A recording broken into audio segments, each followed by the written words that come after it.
तुम्ही पाहत आहात MCN न्यूज मराठी।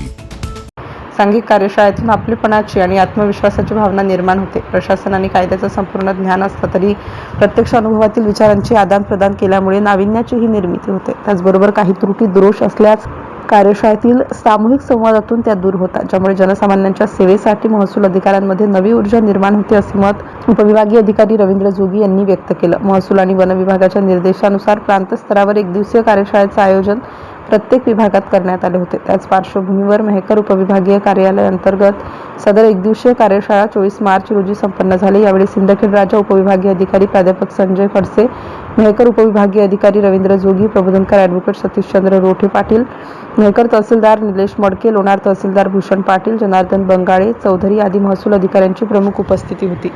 सकाळी 9 ते सायंकाळी 6 पर्यंत चाललेल्या प्रशिक्षण कार्यशाळेमध्ये आर्थिक नियोजन, गतिमान प्रशासन, महसूल प्रशासनातील नवे GR, AI, टेक्नॉलॉजी यासह आनंदी जीवनातून प्रशासकीय कर्तव्य आदी महत्त्वपूर्ण विषयांवर उपस्थित मान्यवरांनी समयोचित अभ्यासपूर्ण प्रशिक्षण दिले। MCN न्यूज मराठीकरिता प्रमोद मिश्रा, मेहकर। प्रयास असतो। मग या प्रयासामध्ये आपण आता इथं अटकल्याच्या नंतर कसं घेऊ? हसून का होईना ऐकणं आहे आणि रडून का होईना ऐकणं, हसायला काय हरकत आहे?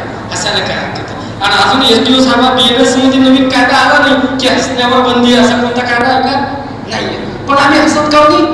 बाजूचा कायदा या आजूबाजूच्या नीतीमुळे आपण हसणं विसरलो। हसता येत नाही तुम्हाला, मग तुम्ही कसले अधिकारी राहू? ज्याला हसता येत नाही तो अधिकारी होऊ शकतो का? जो देशाची सेवा करतो, या प्रशासनाची सेवा करतो, तो पहिले स्वतःची सेवा केली पाहिजे राजे हो। तुम्हाला स्वतःला ओळखता आलं पाहिजे, स्वतःवर प्रेम करता आलं पाहिजे, स्वतःवर चांगल्या काम